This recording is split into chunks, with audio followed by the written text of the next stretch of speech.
பாக்கியலட்சுமி சீரியல்ல அடுத்து என்ன நடக்குது பார்க்கலாம். இங்க ஈஸ்வரி ராதிகா வீட்ட விட்டு வெளிய போக சொன்னனால, அடுத்து இங்க ராதிகா என்ன பண்ண போறாங்க அப்படிங்கிற மாரி ஆர்வமா காத்துட்டீங்க அப்படின்னா, மறக்காம இந்த வீடியோக்கு லைக் பண்ணிடுங்க. வாங்க இப்ப வீடியோக்குள்ள போலாம். இங்க கோபி வந்துட்டு பாக்கியா ஒரு உதவி கேட்டாங்க அப்படின்னு ஓசரம், அங்க பாக்கியாவோட ரெஸ்டாரண்ட்டுக்கே போயிட்டு, அதுக்கு தேவையான டிஷ்ஷுக்கான வேலை எல்லாத்தையும் வந்துட்டு இங்க கோபி பார்த்துட்டு இருக்காரு. இங்க கோபி போயிட்டு இப்படிலாம் பண்ணிட்டு இருக்கிறத, இங்க வீட்ல இருந்துட்டு ராதிகா உட்காந்து யோசிச்சுட்டு இருக்காங்க. ஏன் கோபி இப்படிலாம் பண்ணிட்டு இருக்காரு?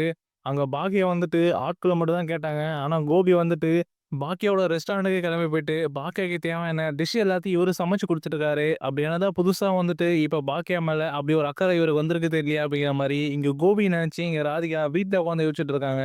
அதுக்கப்புறம் இந்த பக்கம் பாக்கியாவோட ரெஸ்டாரண்ட் கிளம்பி போன கோபி வந்துட்டு, பாக்கியாக்கு தேவையான எல்லா டிஷ்ஷையும் வந்துட்டு இவரே சமைக்க ஆரம்பிக்கிறாரு. இங்க பக்கத்துல ஈஸ்வரி வந்துட்டு, "கோபி நீ சமை கோபி. பாக்கியா அவ கெடக்குறா. நீ வந்துட்டு அவளுக்கு சமைச்சு குடு. அந்த ஆர்டர் வந்துட்டு அவ டெலிவரி பண்ணட்டும்." அப்படிங்கிற மாரி ஈஸ்வரியும் வந்துட்டு கோபிய சமைக்க சொல்லிட்டு இருக்காங்க. இது எல்லாத்தையும் வந்துட்டு தூரமா நின்னுட்டு இங்க எழில் பார்த்துட்டு இருக்காரு. எழில் பார்த்தோனே இங்க பாக்கியா கூட சொல்லிட்டு இருக்காரு. "பாத்தியாம்மா, இவரே வந்துட்டு காலையிலேயே கிளம்பி வந்துட்டு, வேஷ்டி, சட்டையெல்லாம் போட்டுக்கிட்டு காலையிலேயே வந்துட்டு நம்ம ரெஸ்டாரண்ட்ல சமைச்சுட்டு இருக்காரு பாத்தியா? இவர பார்த்தா எனக்கு என்னமோ புதுசா இருக்கும்மா. இவரு ஏதோ மாறிட்டாரு போல இருக்குது. இதுவே பழைய கோபி இருந்திருந்தா இந்த ஆர்டர் பண்ண கூட விட்டுருக்க மாட்டாரு. இப்ப என்னமோ புதுசா வந்துட்டு இவரே அந்த ஆர்டர்லாம் பண்ணி குடுக்குறாரு. எனக்கு என்னமோ இவரு திருந்திட்டாருன்னு நெனைக்கிறேன்." அப்படிங்கிற மாரிலாம் எழில் வந்துட்டு பாக்கியாட்ட சொல்லவும், இங்க பாக்கியா வந்துட்டு, "ஆமாண்டா எழில். நான் கேட்டது வந்துட்டு அவர் இருக்க ஆட்கள் மட்டும் தான் கேட்டேன். ஆனா, அவர் வந்துட்டு கிளவுட் கிட்சன்லேருந்து ஆளுங்கள கூட்டிட்டு வந்தது மட்டும் இல்லாம, இவரே வந்துட்டு இங்க வேலை செஞ்சுட்டு இருக்காரு. இதெல்லாம் பார்க்கும்போது எனக்கே புதுசா தான் இருக்கு. எனக்கு என்ன சொல்றது தெரியல." அப்படிங்கிற மாரிலாம் இங்க பாக்கியாவும் சொல்லிறாங்க.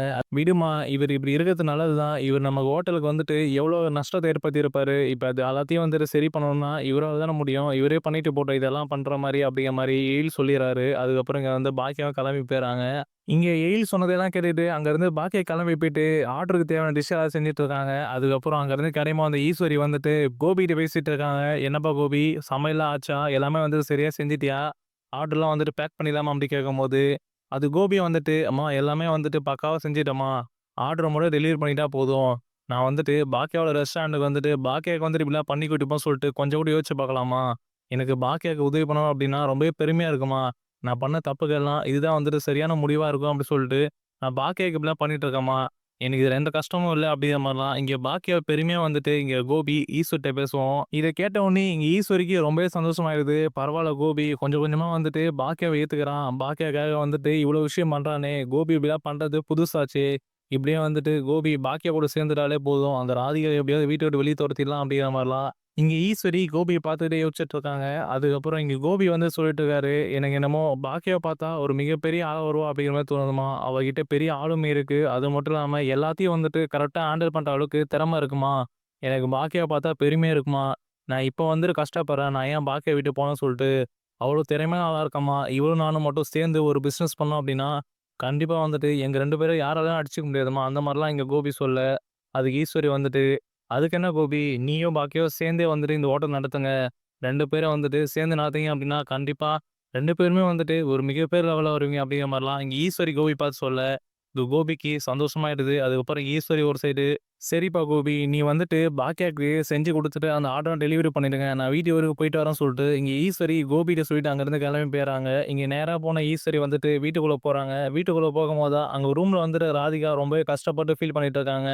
கோபி ஏன் இப்படிலாம் பண்ணிட்டு இருக்காரு? கோபி வந்துட்டு பாக்கியாக்கோசம் இப்படிலாம் பண்ணிட்டு இருக்காரு. நமக்குன்னு கோபி வந்துட்டு இப்பலாம் எதுவுமே பண்றதில்ல. ஆனா பாக்கியா ஒரு உதவி கேட்டாங்கன்னு சொல்லிட்டு, இவரே போயிட்டு சமாளிச்சு குடுத்துட்டு இருக்காரு. இதெல்லாம் பார்க்கும்போது பயமா இருக்கே! அது அப்படிங்கிற மாரி இங்க ராதிகா யோசிச்சுட்டு இருக்காங்க. அதுக்கப்புறம் இங்க ராதிகா ஈஸ்வரி சொன்ன இன்னொரு விஷயமும் யோசிச்சு பார்க்குறாங்க. இந்த மாரி கோபியோட அம்மா ஏற்கனவே சொன்னாங்களே, பாக்கியா கூட கோபி சேர்த்து வைக்க போறேன் அப்படின்ட்டு. இதெல்லாம் நடந்தது அப்படின்னா, நம்ம வாழ்க்கை என்ன ஆகுறது? அப்படிங்கிற மாரிலாம் நெனச்சு ரொம்பவே கஷ்டப்பட்டுட்டு இருக்காங்க. அப்பதான் இங்க வந்துட்டு வீட்டுக்குள்ள வந்த ஈஸ்வரி வந்துட்டு அங்க ரெஸ்டாரண்ட்ல பாக்கியாக்கு கோபி உதவி பண்ற எல்லா விஷயத்தையும் வந்துட்டு இங்க ராதிகாட்ட சொல்லி, இங்க ராதிகா அப்படியே வீட்ட வெளிய வருதுன்னு சொல்லிட்டு, இங்க ஈஸ்வரி நேரா வந்தவுடனே இங்க ராதிகாவ கூப்பட்றாங்க. ராதிகா கூப்ட்டு இங்க ராதிகா வந்துட்டு மேல இருந்து கீழ வராங்க. கீழ வந்துட்ட பிறகு இங்க ஈஸ்வரி ராதிகாவ பார்த்து பேசிட்டு இருக்காங்க. அப்பதான் இங்க ஈஸ்வரி வந்துட்டு ராதிகாவ பார்த்து கேட்கறாங்க, "கோபி இப்ப எங்க இருக்கான்? என்ன பண்ணிட்டு இருக்கான்னு தெரியுமா உனக்கு?" அப்படிங்கிற மாரி ஈஸ்வரி கேட்கவும், அதுக்கு ராதிகா வந்துட்டு, "காலையில தான் என்ட்ட சொல்லிட்டு போனாரு. பாக்கியாவோட ரெஸ்டாரண்ட்டுக்கு போறேன். அங்க ஆட்கள்லாம் வராங்க. அவங்கள வந்துட்டு அரேஞ்ச் பண்ணி குடுத்துட்டு வரேன்." அப்படின்னு சொல்லிட்டு போனாரு அப்படிங்கிற மாரி ராதிகா ஈஸ்வரிட்ட சொல்லவும், உடனே ஈஸ்வரி வந்துட்டு, அவன் அங்க இருந்து கிளவுட் கிச்சன்ல வந்துட்டு ஆட்கள மட்டும் கூட்டு வரல. கோபியும் வந்துட்டு பாக்கியா ஒரு உதவி கேட்டா அப்படிங்கோசரம் அவனே வந்துட்டு அந்த டிஷ் எல்லாத்தையும் வந்துட்டு பாக்கியாவோட ரெஸ்டாரண்ட்ல பண்ணிட்டு இருக்கான். இப்ப பாக்கியாவோட ரெஸ்டாரண்ட்ல அவன் சமைச்சுட்டு இருக்கான் பாக்கியாக்காக அப்படிங்கிற விஷயத்த இங்க ராதிகாட்ட சொல்லுவோம். இங்க ராதிகாக்கு ரொம்பவே வந்து ஷாக் ஆயிடுது. உடனே இங்க ராதிகா வந்துட்டு நம்ம நினைச்சு தானே பார்த்தோம். எப்படியோ கோபி வந்துட்டு அங்க சமைச்சுட்டு இருப்பாரு அப்படின்ட்டு. ஆனா உண்மையா வந்துட்டு கோபி பாக்கியாவோட ரெஸ்டாரண்ட்ல சமைச்சுட்டு இருக்காரு அப்படிங்கிற மாரி கேள்விப்பட்ட உடனே இங்க ராதிகாக்கு ரொம்பவே வந்துட்டு அதிர்ச்சி ஆயிடுது. அதுக்கப்புறம் இங்க ஈஸ்வரி வந்துட்டு ராதிகாவ பார்த்து பேசிட்டு இருக்காங்க. இங்க பாரு நான் உன்கிட்ட ஏற்கனவே சொன்ன மாரி தான். எப்படியோ வந்துட்டு என் பையன் கோபிக்கு பாக்கியாவ ரொம்ப புடிச்சுது. அதே மாரி பாக்கியாவுக்கும் வந்துட்டு ஒரு நாள் கோபிய புடிச்சிரும். அவங்க 2 பேரும் வந்துட்டு சேர்ந்து வாழ்ந்துருவாங்க. நீ வந்துட்டு தேவையில்லாம வந்துட்டு நடுவுல நிக்காத. நீ தயவுசெய்து வந்துட்டு கோபியோட வாழ்க்கைய விட்டு போயிடு. இப்போ வந்துட்டு கோபிக்கு பாக்கியாவ தான் ரொம்ப புடிச்சிருக்கு. கோபி எப்பயுமே வந்துட்டு பாக்கியாவ பத்தி என்கிட்ட பெருமையா பேசிட்டு இருக்கான்.